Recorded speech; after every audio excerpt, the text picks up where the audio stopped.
All right, so section 9.8 part A, like I said, we're going to have to take a couple days, maybe 3 days, I'm not sure. But it's going to be based on what's called the power series. Now, let me give you guys a definition for the power series. So, definition of power series.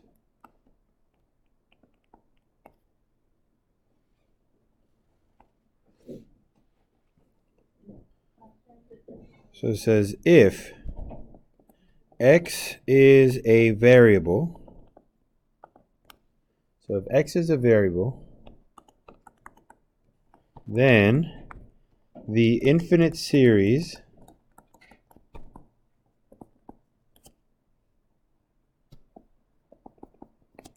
of the form,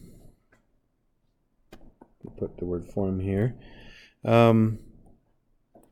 so it's going to look like this as n goes from 0 to infinity of a sub n x to the n, which would basically be a sub 0 plus a sub 1 x to the first plus a sub 2 x squared plus a sub 3 x cubed plus etc. plus a sub n x to the n plus etc. Now, if you're wondering, okay, what's the difference between this and the Taylor? Remember, Taylor, you're dividing by factorials, and you're taking derivatives and things like that. Here, it's just terms, okay? So if x is a variable, then the infinite series of the form that, right, that big form right there, is called a power series.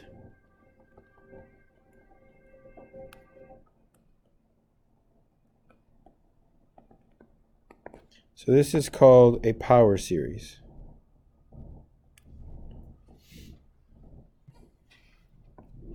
Okay, more generally,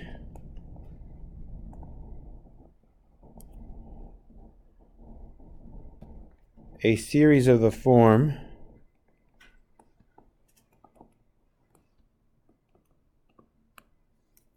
and let me write another one of these. So sum as n goes from 0 to infinity of a sub n times x minus c to the n, which would be like a sub 0. I guess I don't have to write x minus c to the 0, but a sub 0 plus a sub 1 x minus c plus a sub 2 x minus c squared, etc. plus a sub n x minus c to the n plus etc. is called a power series centered at C.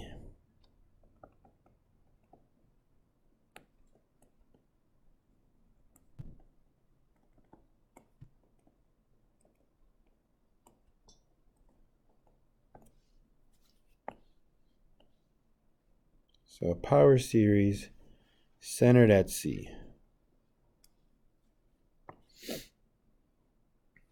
Okay. Where C is a constant.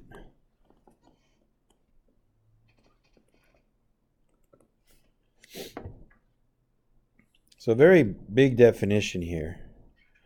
But if you had to memorize one, I would tell you memorize the general form, right? Just like with the Taylor one, sure, you can memorize the Maclaurin one. It's easier, right?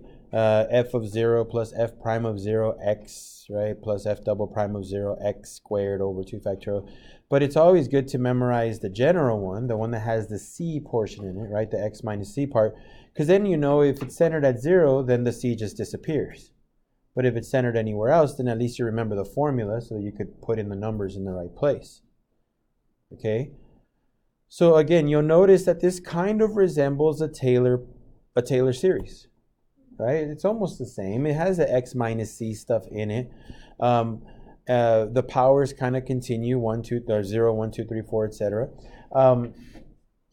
They're just missing the factorial. Okay, so that's the only thing that's kind of missing. The derivative part is also missing there. But this is called a power series. So, first example, which is very easy, hopefully, If you're thinking like, how the heck am I supposed to know how to do anything based on that definition? You're not, but you might know a little bit. Enough to tell me, where are these centered? Okay, so where are these centered? So, I'm sorry, this should be from 0 here. The sum as n goes from 0 to infinity of x to the n over n. Okay, this is a power series. Just that a sub n is just 1 over n, right? That's our function. But where is this one centered? And then where is this one centered? This would be x plus 1 to the n. And then where is this one centered?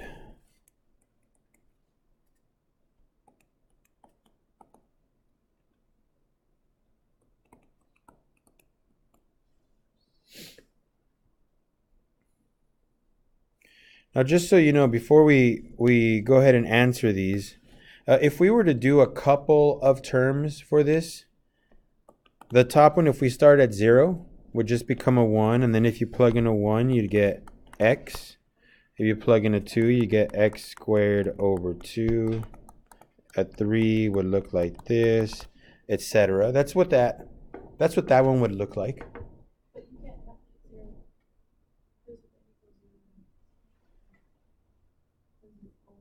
Did I miss? Oh, you know what? I missed something. I'm sorry. I'm like, you're right. You're completely right. I didn't mark it. It should be a factorial. That should be a factorial.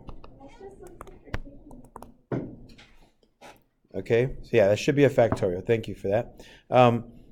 But yeah, at 0, the 0 factorial would be 1, right? And then at 1, it would be x to the first over 1 factorial, which is just x. Then at 2, it would be x squared over 2 factorial, x cubed over 3 factorial, etc. Okay? So that's what it would look like for the first couple of terms. And it would continue. It's an infinite series, right? It just keeps going forever and ever. If we looked at b and wrote down a couple of terms, you'd get a 1 for the first term. And then the second term would be an x plus 1, and then the next term would be a positive x plus 1 squared. The next term would be a negative x plus 1 cubed, etc. Right? That's what it would look like if you kind of did a couple of terms. And same with c. If you were to do a couple of terms, if you tried a 1, you'd get x minus 2. Okay? And then if you try... I'm sorry. This should also be, is that also a factorial? No, it's not. This one I started at 1. I'm just realizing that I started this one at a 1 right here. Change this. I'm going to highlight it. Okay? I should have started at 1 because the thing was not a factorial. So when you start at 1, it'd be 1 over 1, x minus 2 to the first. That's your first term. When you plug in your 2, you're going to get plus half x minus 2 squared. If you plug in a 3, you'd get plus 1/3 x minus 2 to the third, etc. Okay? But the main question was, where are they centered? So where's A centered? It'd be at 0, right? This is centered at c equal to 0. What about the next one? Not 1, but someone said, I think. Yeah, at c equal to negative 1. Because it's supposed to say x minus c, right? And since it says plus, that means that c must have been negative to change it into a positive, right? What about the last one? That's centered at 2. So again, I know we're doing an example, you have done really nothing, but to figure out the center is pretty easy. You just look at your x minus c term, right? So that's why I kind of gave that example. Now, we're going to talk about the radius of convergence, okay? So This is our next definition.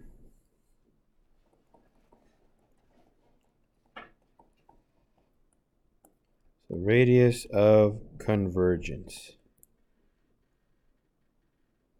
Because some of these power series may converge from negative infinity to infinity, but some of them may only converge from -5 to +5. Some of them might just converge from 2 to 4 in terms of our x values, okay? So where do they converge? Well, in order to figure out where they converge, actually some of them might only converge at a specific point, okay, just at its center.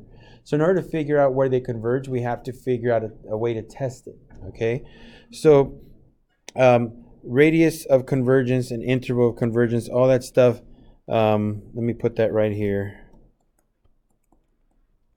Interval of convergence as well, because we're going to talk about both of them. So the radius of convergence and the interval of convergence. So, first off, every power series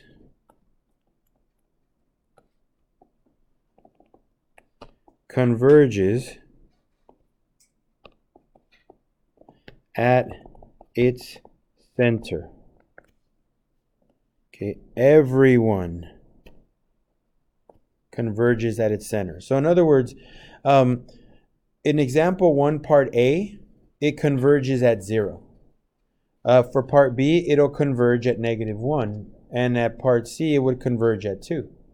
Because every power series converges at its center. Okay? Never a question. Always true. Okay? So it always converges at its center. Now, that's just one idea. Second thing, a power series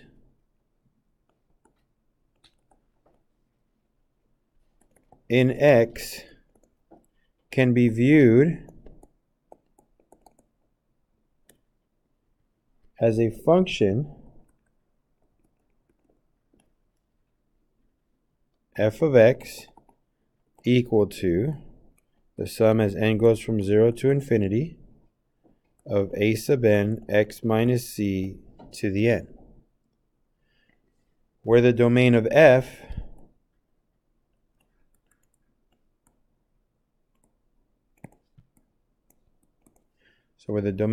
is a set of all x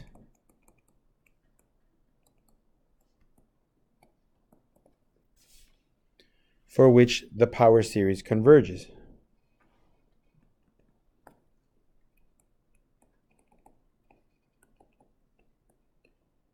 So for which the power series converges.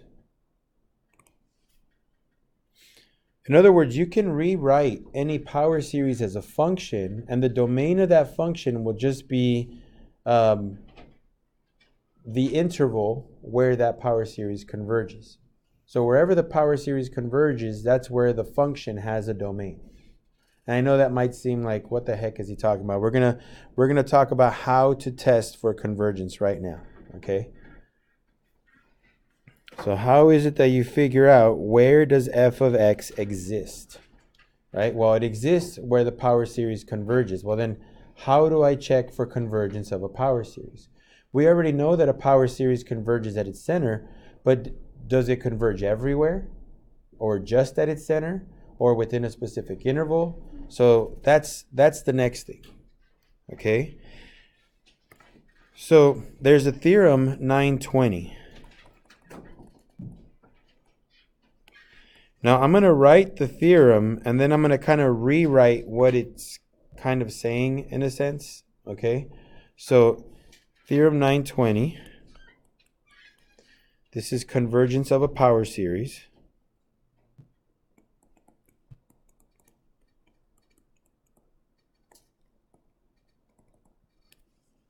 All right, so convergence of a power series. Now there's 3 parts to it. Okay? So it says, for a power series,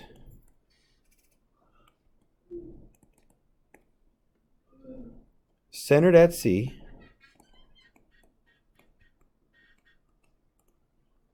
precisely one of the following is true.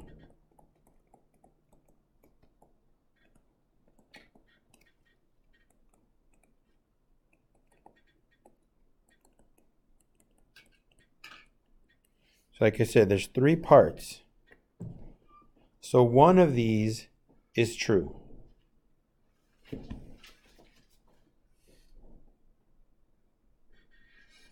So here we go. Number one, the series converges only at C.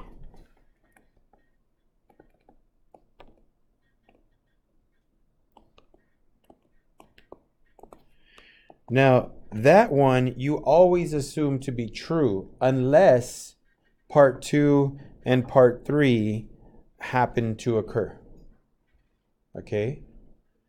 So, and we're starting from small to bigger. So in other words, if it converges only at C, that means it only converges at a point. So that means its interval of convergence is a point. So that's as small as it can get.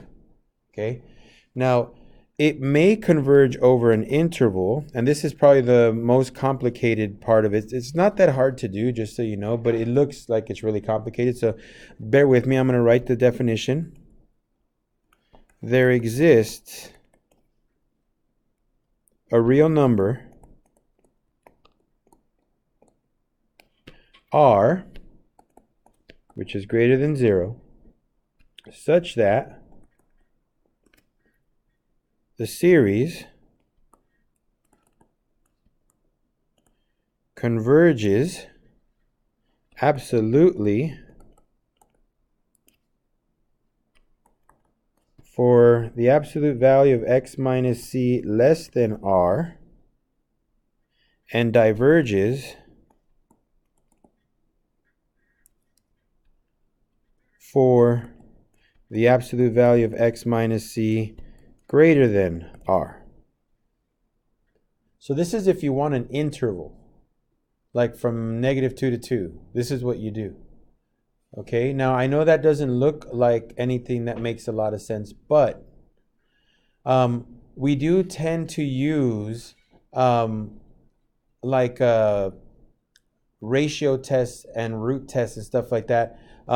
Things where it has to be like less than 1, greater than 1, that type of stuff. We are going to find numbers that work for this, okay, just so you know. So I know it looks kind of confusing, but once we start doing some of these problems, it'll start to make a little bit more sense what that means, okay? But they're basically saying if there's a specific number that you know makes something converge, that's what you're going to call your R value. Okay, so if it has to be like less than 1, then all you got to do is set up your absolute value so that those two things are less than 1 or greater than 1 if you want an interval of divergence. So I know it doesn't look like a lot, but just bear with me. It'll make more sense once we start doing examples, okay? So that's the medium size convergence. And then the large one basically says the series converges absolutely for all x.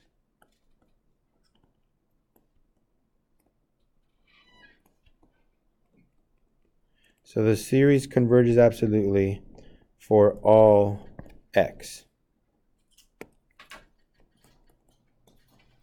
That means that everything is okay, like the domain is infinite, okay? So like I said, I'm going to give you guys kind of like, not so much a cheat sheet, but kind of like what it means reading those three things, okay? First off, this is what you guys should get. The number r is called the radius of convergence, okay?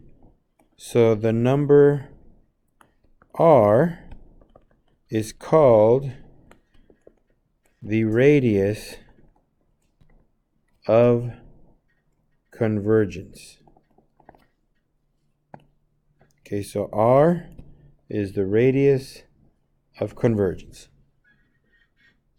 And we actually figure out what R is as we do the work, okay? It's not like you have to have this thing memorized. No, as you do the work and you try to get things to work out specifically for your problem, we will figure out what R is, okay? Maybe the radius has to be 2 units. Maybe it's 5 units in magnitude, or maybe it's just 1 unit in magnitude. Who knows?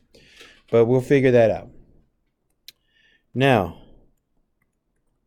if the series converges at its center, then R is equal to 0. Because if it converges at its center, that means that it's a point. What's the radius of a point? Well, there is none, because a point is the smallest possible thing, right? So r equals 0. So that makes sense. The radius is 0 if it only converges at its center. Okay? If the series converges absolutely for all x, so if the series converges absolutely for all x, then r is infinite. Because if it converges for every number, then the radius must be infinitely large. Okay? So, the reason why we call it a radius, and I know I'm kind of going off of my notes here, but is because of this. Let's say you're centered here. We'll say 0. And someone tells you the radius of convergence is 2 units. In other words, if 0 is your center and your radius is 2, you kind of draw a circle, right? That's what they mean by radius. So in other words, this part here to this part here.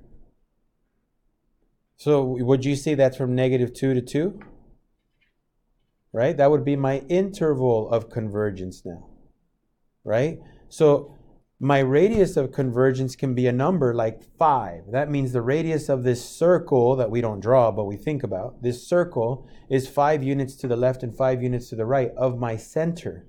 So then when I kind of draw a number line to look to see where it is, I've now created what's called an interval of convergence. Okay, so now in this case, if my center was 0 and my radius was 2, then I would say that my interval of convergence here would be from -2 to 2. Again, that would be called my interval of convergence. So, to finish off my red bullet points here, and this has to do with the second situation, the one that looks really weird. The set of all values of x for which the power series converges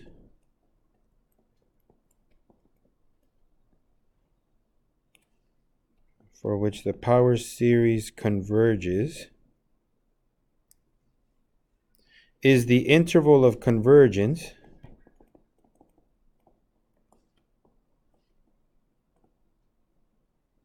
So let me write that down here, highlight that. So interval of convergence of the power series. Again, the way we find that interval, it's best to learn that by actually doing. So we will do examples so it can make sense. I honestly think doing these problems are not that difficult. Okay, it looks like they're going to be a whole heck of a lot of weird things, but it really isn't.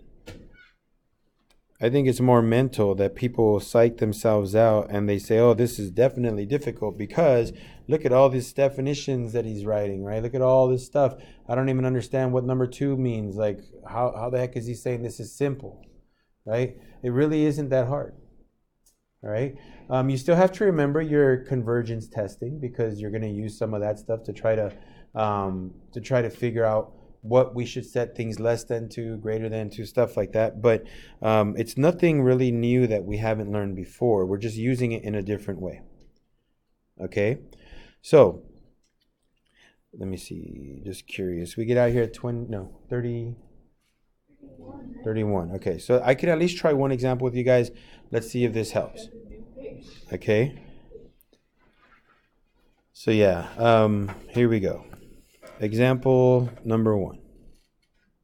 Actually, example number 2. So find the radius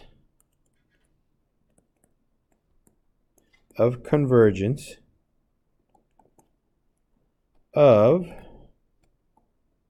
and here's my series, n0 to infinity of n factorial x to the n.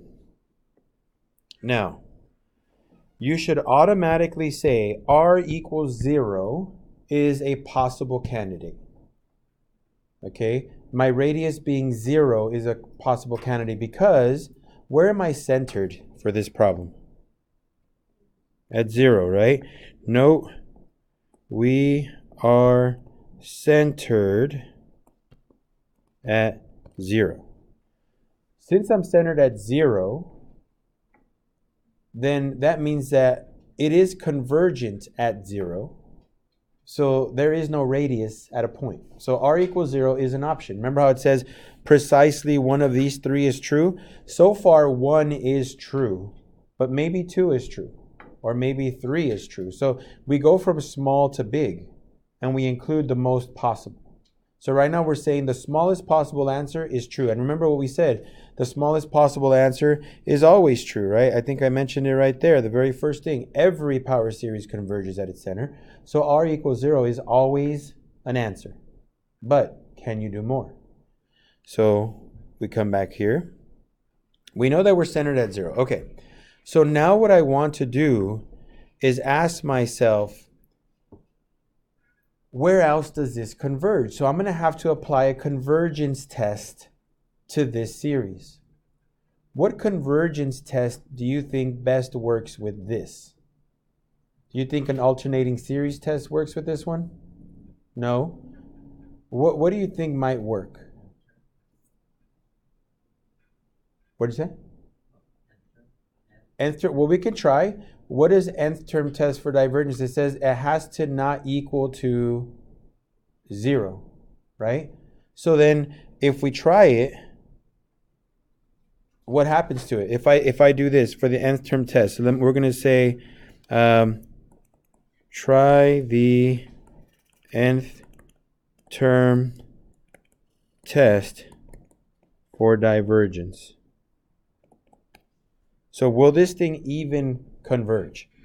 Well, if we try it, we're going to see the limit as n approaches infinity of n factorial x to the n is infinity factorial x to the infinity. What does that basically give me? Infinity, which is not 0. So that means that this thing diverges, right? But here's the thing. Not to say that what Wilbert did is incorrect, but remember, we're trying to find where it's convergent, and we just tested where it's divergent. So this is a good test to try, but it's not doing what I want it to do. I want to find out where it converges, right? Where does it converge? So besides trying the nth term test for divergence, which you probably don't want to try, because what I'm telling you right now is if you're trying to find convergence, it's kind of counterproductive to prove divergence, right? So what test should I try then? We have many. Well, I'll give you a hint. Let's try the ratio test. That tends to work most of the time, by the way. Okay? Let's try the ratio test. Now, why would I want to try the ratio test? Let me show you. So limit as n approaches infinity of, remember what the ratio test is, x to the n plus 1 over n plus 1, right? So n plus 1 factorial x to the n plus 1 divided by n factorial x to the n. Well, if I go through and cancel n plus 1 factorial, I'll actually show the work here, just in case you forgot. N plus 1 factorial is the same as n plus 1 times n factorial. You guys remember that? And then x to the n plus 1 is the same as x to the n times x. Again, I'm just doing this just to remind you in case you're out of practice, right? Then the bottom, n factorial x to the n. So notice I'm going to be able to cancel the n factorials, the x to the n. So let me rewrite this. The limit as n approaches infinity of n plus 1 times x.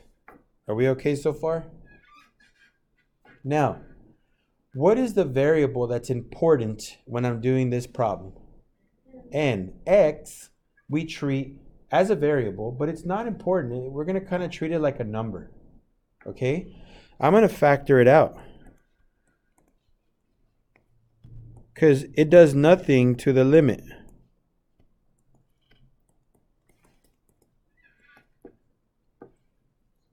Okay?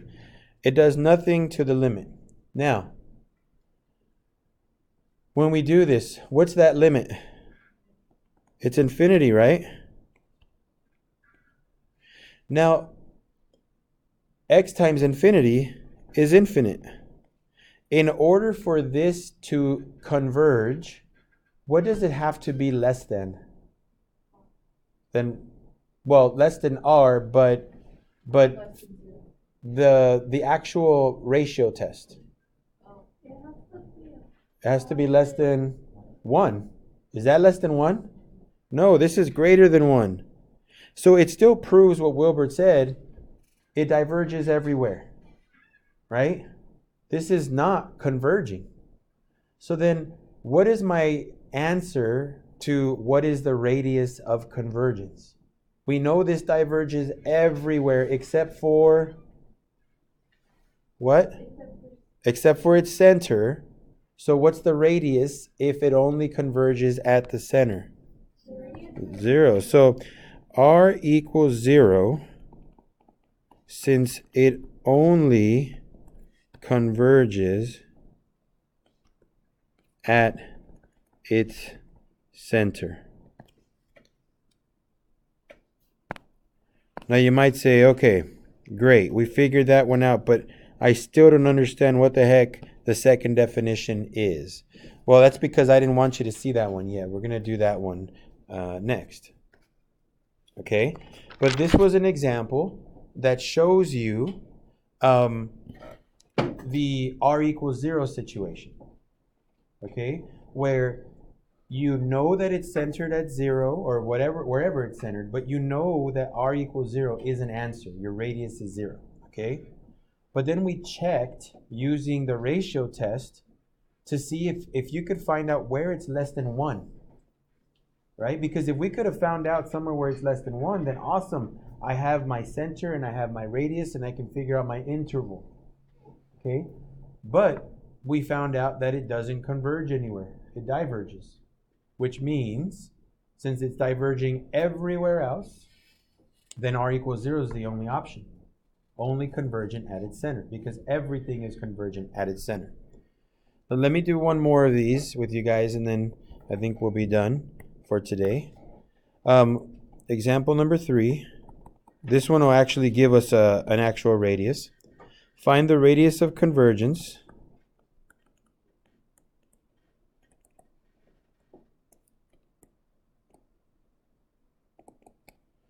of, and here is our function, or our series.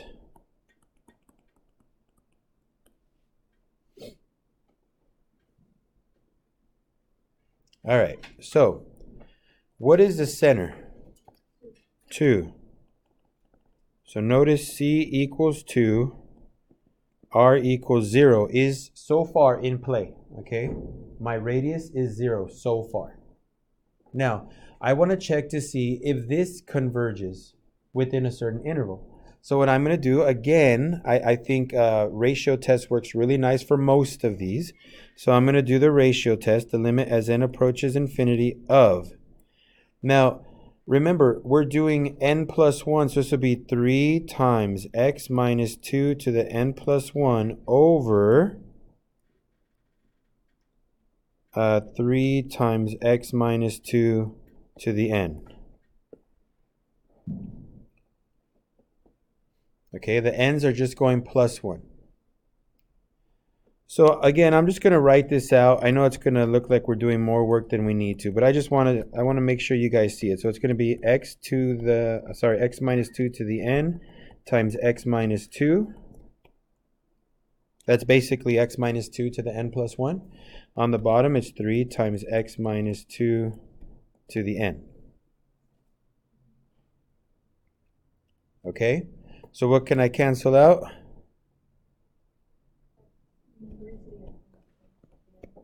All right, so I can get rid of all that. So here's what's left over. Limit as n goes to infinity of x minus 2. Now, what is the variable that's important to me? N. Do you see any n variables there? No. So how do we treat the x stuff? What did we do the last time? We just took it out. So let's take it out. X minus 2. Limit as n approaches infinity of, what's left over? 1. All right. What's the limit as n approaches infinity of 1? Not 0. 1. So this is basically x minus 2. Now, if I want to prove convergence, then what do I set this less than? Well, less than r, but in our case, it's 1 because I'm using the the ratio test, right?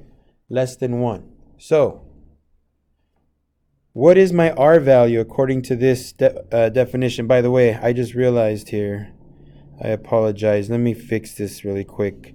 These parentheses for the x, when you factor out of the absolute value, they should have absolute values. I'm going to go fix the problem up on top as well, okay? It should have said absolute value of x, and I didn't put it. So I'm going to put it right here. It doesn't change the answer, just so you know, but you should put that.